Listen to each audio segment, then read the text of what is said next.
बहुत साल पहले पहाड़ियों के बीच एक पुराना बड़ा घर था जिसे गांव वाले बंद घड़ी वाला घर कहते थे, क्योंकि उस घर की सबसे ऊंची दीवार पर लगी विशाल घड़ी हमेशा रात के ठीक 12 बजे रुक जाती थी और फिर सुबह अपने आप चलने लगती थी। किसी को पता नहीं था ऐसा क्यों होता है, और इसी रहस्य के कारण गांव वाले उस घर के पास भी नहीं जाते थे। उसी गांव में 8 साल की एक जिज्ञासु लड़की रहती थी जिसका नाम तारा था। तारा बाकी बच्चों से अलग थी क्योंकि उसे डरावनी बातों से भागने की बजाय उनके पीछे का सच जानना पसंद था। जब भी गांव वाले उस घर की बातें करती, तारा चुपचाप सुनती और सोचती कि हर डर के पीछे कोई कहानी छुपी होती है। एक दिन तारा अपने दादा से पूछ बैठी कि उस घर की घड़ी क्यों रुकती है। दादा कुछ पल चुप रहे और बोली कि बहुत पहले उस घर में एक घड़ी साज रहता था जिसकी छोटी बेटी अचानक एक रात गायब हो गई थी। उसके बाद से वो घर कभी पहले जैसा नहीं रहा। तारा की आंखों में जिज्ञासा और बढ़ गई। उसी शाम तेज बारिश शुरू हुई और बिजली चली गई। बाहर अंधेरा था और हवा में ठंडक भर गई थी। तभी तारा ने अपनी खिड़की से दूर पहाड़ी पर उस पुरानी घर की घड़ी को देखा। वो अभी भी चल रही थी, लेकिन अचानक ठीक 12 बजे उसने खुद अपनी आंखों से देखा कि घड़ी रुक गई, और उसी पल उसे लगा जैसे हवा में किसी बच्चे की धीमी हंसी गूंजी हो। उसकी रीढ़ में सिहरन दौड़ गई, लेकिन उसका मन और भी बेचैन हो उठा। अगले दिन तारा अपने दोस्त मोहन के साथ उस घर तक जाने का निश्चय कर बैठी। मोहन बहुत डरता था, लेकिन तारा की जिद की आगे मान गया। दोनों शाम ढलते ढलते पहाड़ी पर पहुंचे। घर बहुत पुराना था, खिड़कियां टूटी हुई थीं और दरवाजे हवा में खुद ब खुद हिल रही थी। सबसे ऊपर वही विशाल घड़ी थी जिसकी सुइयां अब भी रात की 12 पर अटकी थीं, जैसे समय ने वहीं सांस रोक रखी हो। जैसे ही दोनों अंदर गई, हवा अचानक बहुत ठंडी हो गई। फर्श पर धूल जमी थी, लेकिन उसमें छोटी छोटी पैरों के निशान बनी हुई थी, जैसे कोई बच्चा अभी अभी वहां चला हो। तारा ने मोहन को देखा, वो कांप रहा था। तभी ऊपर की मंजिल से टक टक टक की आवाज आई, जैसे कोई घड़ी फिर चलने लगी हो। लेकिन घर की सारी घड़ियां टूटी हुई थीं।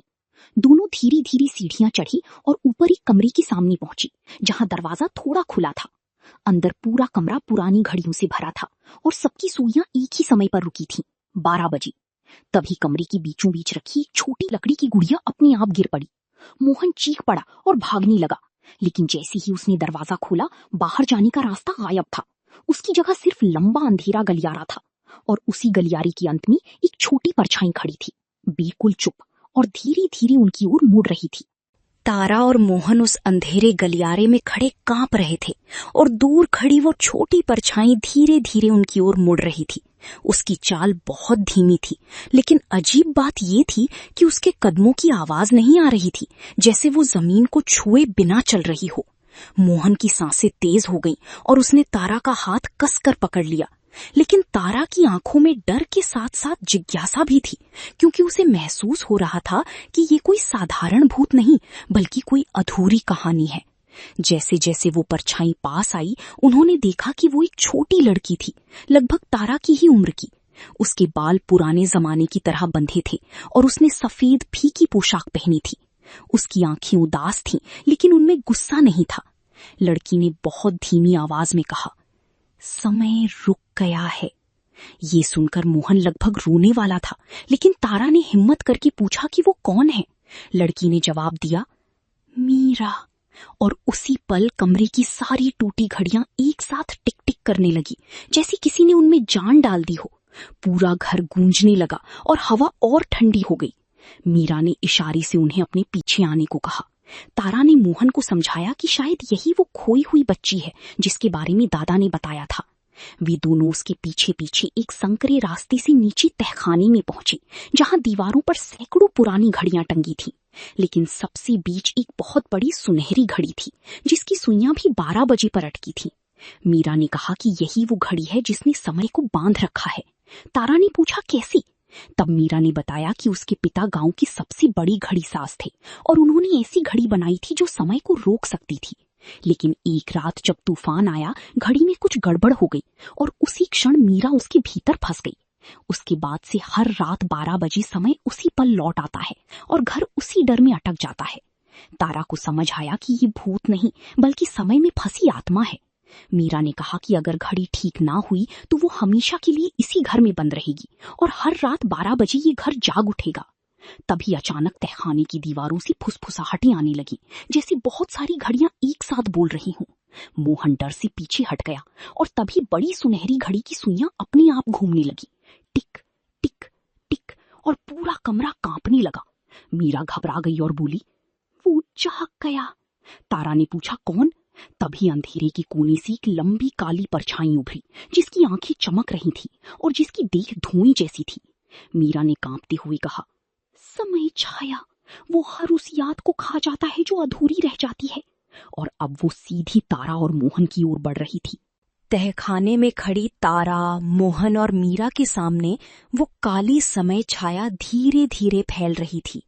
उसकी चाल तेज नहीं थी, लेकिन जहां जहां वो गुजरती वहां की घड़ियां एक एक करके रुकने लगती थीं, जैसे वो समय को निगल रही हो। मोहन डर के मारे पीछे हट गया और लगभग गिर पड़ा। लेकिन तारा ने देखा कि मीरा उस छाया को देखकर सिर्फ डर नहीं रही थी, बल्कि दुखी भी थी। उसने तुरंत पूछा कि ये क्या चाहता है। मीरा ने कांपती आवाज में बताया कि जब घड़ी टूटी थी, उस पल उसके पिता उसे बचा नहीं पाए थे, और उनका डर, पछतावा और अधूरी यादें मिलकर इस समय छाया में बदल गई थीं। तभी तारा को समझ आया कि ये राक्षस नहीं, बल्कि फंसी हुई भावना है। उसने जल्दी से बड़ी सुनहरी घड़ी को देखा और पाया कि उसके बीच का एक छोटा क्रिस्टल टूटा हुआ था। वही उसकी शक्ति का केंद्र था। मीरा ने कहा कि अगर क्रिस्टल ठीक हो जाए और घड़ी फिर सही समय पर चल पड़े तो समय का चक्र पूरा हो जाएगा और वो आजाद हो सकेगी। लेकिन समस्या ये थी कि समय छाया उस घड़ी के पास किसी को जाने नहीं देती। तभी छाया अचानक लंबी हुई और पूरे कमरे में फुसफुसाहटें गूंजने लगी। यहीं रुको, हमेशा के लिए। मोहन की आंखों में आंसू आ गए, लेकिन तारा ने उसका हाथ पकड़ा और कहा कि डर भागने से नहीं जाता, उसे समझना पड़ता है। तारा ने ध्यान से देखा कि समय छाया हर टिक टिक की आवाज पर कमजोर पड़ती है, जैसे उसे चलती घड़ियों से तकलीफ होती हो। उसने जल्दी से तहखाने की दीवारों पर लगी छोटी घड़ियों को एक एक करके चलाना शुरू किया। मोहन भी हिम्मत जुटाकर उसकी मदद करने लगा। जैसी जैसी टिक टिक की आवाज बढ़ने लगी, समय छाया पीछे हटने लगी और उसकी आकृति टूटने लगी। तारा ने मौका देखकर बड़ी सुनहरी घड़ी तक दौड़ लगाई। उसने टूटी हुई क्रिस्टल को उठाया और सही जगह लगाने की कोशिश की, लेकिन वो बार बार गिर रहा था। तभी मीरा ने अपना हाथ उसके ऊपर रखा और उसकी हल्की चमक क्रिस्टल में उतर गई। तारा ने उसे फिट कर दिया। उसी पल घड़ी ने एक गहरी टन की आवाज की और उसकी सुइयां धीरे धीरे 12 से आगे बढ़ने लगी। जैसे ही समय आगे चला, पूरा घर जोर से कांपा। दीवारों की फुसफुसाहटें बंद हो गईं और समय छाया धुएं की तरह हवा में घुलने लगी। कमरे की ठंडक गायब हो गई और पहली बार तहखाने में गर्म हवा चली। मीरा मुस्कुराई। उसकी उदास आंखों में अब शांति थी। उसने तारा से कहा कि उसने सिर्फ घड़ी नहीं, बल्कि एक अधूरी कहानी पूरी की है। धीरे धीरे उसकी आकृति रोशनी में बदलने लगी और वो गायब हो गई, जैसे वो आखिरकार अपने समय में लौट गई हो। तारा और मोहन जब घर से बाहर निकले तो सुबह हो चुकी थी और पहाड़ी पर लगी बड़ी घड़ी अब पहली बार सामान्य चल रही थी।